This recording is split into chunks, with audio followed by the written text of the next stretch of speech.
Quand un ange te cueille, écoutez, il n'y a pas de mots. Quand un ange te cueille,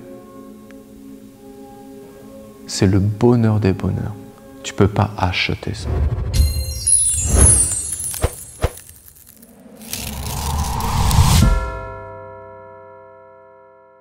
Corps physique, très dense, très dense. Encens, c'est un corps plus subtil. Fumée, c'est encore plus subtil. Et après, il y a l'odeur et le parfum qui passent. Et là, il se passe quelque chose. Là, il se passe quelque chose. Et là, les anges te voient. Et là, les anges, c'est comme un petit enfant qui se promène dans un champ de fleurs sauvages. Et il va se dire, oh, quelle jolie fleur. L'ange va cueillir cette fleur. Quand un ange te cueille, écoutez, il n'y a pas de mots. Quand un ange te cueille, c'est le bonheur des bonheurs. Tu ne peux pas acheter ça. Et il va l'offrir la fleur à sa maman. Tiens maman, j'ai retrouvé la plus belle fleur dans la nature. Oh, merci mon chéri. La fleur, elle est destinée à faner. Elle est destinée à faner. Qu'elle soit dans la terre ou qu'elle soit dans la maison du papa et de la maman parce que l'enfant l'a cueillie et l'a offerte. Elle est destinée à faner. Il n'y a pas plus belle vie pour une fleur que d'être cueillie par un enfant pour être offert à son papa et à sa maman. Il n'y a pas plus bel accomplissement. Tu es une fleur, une fleur. Et quand un ange te cueille,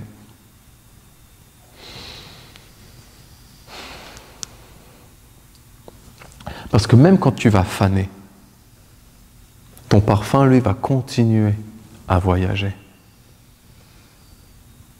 Ça, c'est une vision que les hommes, ils ont beaucoup de mal à concevoir. Vas-y, imagine, fais l'expérience de la pensée que tu es un charbon ardent, qu'il y a un feu à l'intérieur de toi qui ne brûle pas, mais qui consume tout, que tu es aussi un encens, qu'il y a à l'intérieur de cet encens un parfum qui est éternel. Éternel. Tu n'es pas le parfum. Mais en toi, il y a un parfum. Et ce parfum, il est éternel. Et que tu vas continuer à te spiritualiser, tu vas continuer à te subtiliser, c'est beau, tu vas continuer à te subtiliser à toi-même. À toi-même.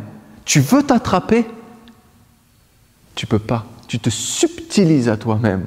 C'est ta personnalité. Plus tu vas t'élever, plus ta personnalité, elle va se subtiliser. Tu ne vas pas réussir à l'attraper. Attrape de la fumée. Tu ne peux pas. T'attrapes le charbon, tu peux. T'attrapes l'encens, tu peux. Attrape la fumée, tu ne peux pas. Ça y est, la personnalité, elle commence à perdre de la valeur, de l'importance. Elle commence à perdre de l'attention. Tu ne peux pas attraper de la fumée. Et tu t'élèves comme cela, tu t'élèves comme cela. Et tu es dans le parfum, et à un moment donné, tu passes une porte, tu apparais dans le monde des anges, comme une fleur sauvage, et les anges peuvent te cueillir, et tu vas faner. Même là, tu vas faner à un moment donné, mais le parfum, il va continuer à voyager. Et là, on dit, c'est dans l'air. On dit, c'est dans l'air. Tu penses à quelque chose, Et quelqu'un va le dire à ta place. C'est dans l'air. Mais même, je vais te dire quelque chose. Tu penses parce que quelqu'un déjà avant l'a pensé et quelqu'un l'a dit avant. Tu ne peux pas penser un parfum qui n'est jamais né. Tu ne peux pas respirer une odeur qui n'est jamais née. Tu penses et c'est une odeur, tu penses et c'est un parfum. Mais si tu le penses, si tu l'as capté, c'est qu'un autre déjà avant toi l'a exprimé, l'a prié, l'a voulu, l'a pensé lui-même avant. C'est dans l'air. Et cet air-là, ces parfums-là, ces odeurs, ces senteurs-là sont éternelles et elles passent les âges, les époques, les civilisations. Un jour, il y a un homme, ça a été le premier, il a dressé une pierre. Le premier. Un jour, il y a un homme, il a levé les yeux au ciel et il a été émerveillé.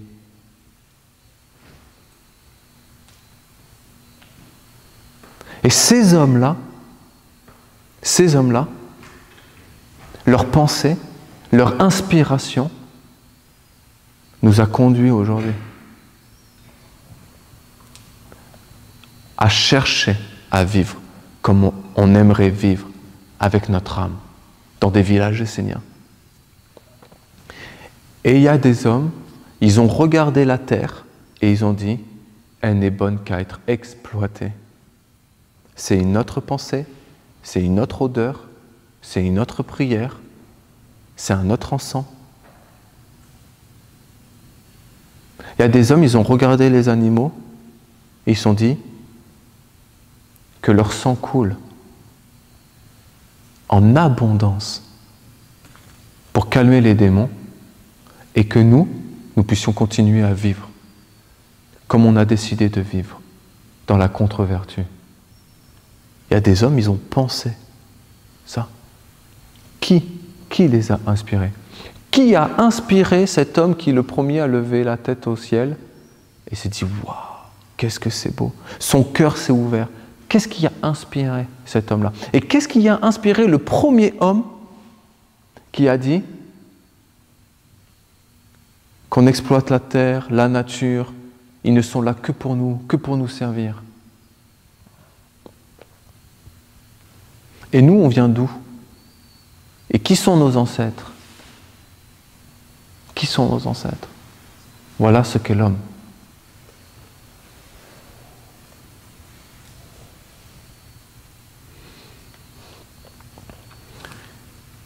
Le plus dur, c'est de se connaître.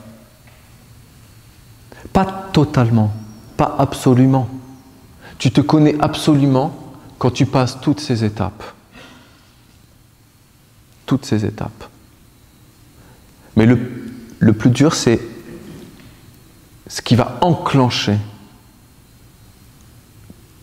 tout le processus après. Une fois que tu as commencé ce processus, tu ne dois rien lâcher. Rien. Tu connais une force, une faiblesse, tu en connais deux, tu en connais trois, tu en connais quatre, peu importe. Tu en connais une, tu en connais juste une. Tu lâches rien. Rien. Tu vis, tu respires, tu sens, tu penses, tu t'observes, tu t'analyses toi-même. Tu es à toi-même le plus grand livre d'études qui soit. Tu es à toi-même le plus grand livre de la sagesse qui soit. Tu es à toi-même le plus grand livre sacré qui soit. Oui, les hommes ont été inspirés par des anges, par des mondes divins et supérieurs. Et les hommes ont écrit des textes, mais tellement sublimes, de la poésie. Mais il y a un livre encore plus grand qui existe. C'est toi. Toi dans la nature. Il n'y a pas plus grand livre sacré. Et si tu veux connaître l'univers, les dieux, si tu veux connaître la vie, si tu veux savoir comment comment ça fonctionne, et si tu veux te connaître toi-même, alors tu dois te recentrer. Il n'y a pas de culpabilité à avoir. Il n'y a pas de « j'y arriverai pas ». Ce n'est pas vrai. Ce n'est pas vrai. Si tu es sur la terre, si tu as un corps, si tu as ce corps, si tu es né dans cette famille, dans cette culture, dans ce pays, dans cette époque-là, c'est que c'est ça que tu dois vivre. Tu ne peux pas dire « j'y arriverai pas ». C'est pas vrai. Tu peux pas.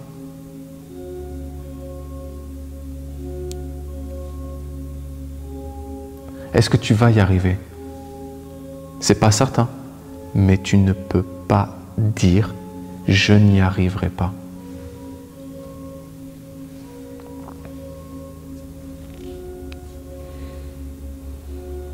Alors vas-y, fonce. Qu'est-ce qui t'empêche de vivre? Qu'est-ce qui t'empêche de faire ce que tu as envie de faire? Je ne te parle pas de libéralisme. Je te parle de liberté. C'est bien deux choses différentes. Le libéralisme, c'est la liberté pour les idiots. On fait ce qu'on veut, il n'y a aucune conséquence. Je peux dire ce que je veux, il n'y a aucune conséquence. Je peux penser ce que je veux, il n'y a aucune conséquence. Non, la liberté, c'est de savoir qu'il y a des causes et des conséquences dans la vie. La liberté, c'est de savoir justement qu'il y a des choses que tu peux faire et ne pas faire. Qu'est-ce que tu peux faire? Qu'est-ce que tu ne peux pas faire? Tu peux faire ce pourquoi tu es venu sur la terre. Tu ne peux pas faire ce pourquoi tu n'es pas venu sur la terre. Voilà la liberté. Tu as une chose à faire. Est-ce que tous les moyens sont bons pour accomplir ce que tu as à accomplir? Non. Pas tous les moyens sont bons. Pas tous les moyens sont bons. Mais vas-y, je te dis, trompe-toi, essaye des choses, reprends-toi, tombe et relève-toi. Et je finirai là-dessus. C'est une parole du maître Peter de Nov. Il dit, on reconnaît un disciple. On reconnaît ceux qui ont l'amour de l'enseignement, c'est-à-dire la vie. L'enseignement, il n'est pas essénien, il n'est pas bouddhiste, il n'est pas chrétien, il n'est pas musulman, il n'est pas juif, il n'est pas indien, il n'est pas animiste. L'enseignement, c'est la vie. On reconnaît un disciple de la vie, un amoureux de la vie, véritable, à sa capacité, à sa rapidité, à sa force, à son courage de se relever quand il est tombé. C'est tout. Il nous dit quoi? Il nous dit, tu vas tomber dans la vie. Tu vas tomber, c'est certain. Ah, parce qu'il est beau, elle est belle, celui ou celle qui, en fait compte, ne fait jamais d'erreur, parce qu'en fait compte, il est enfermé dans une tour d'argent et dans un château, vous voyez, où en fait compte, tout lui est servi, où il n'a aucun effort à faire. C'est pas ça la vie. La vie, tu vas te salir, tu vas tomber, tu vas te blesser, tu vas blesser. Il faut que tu sois prêt. Mais c'est tout ça qui fait qu'on reconnaît un disciple de l'enseignement et de la vie. C'est qu'il va tomber et il va se relever.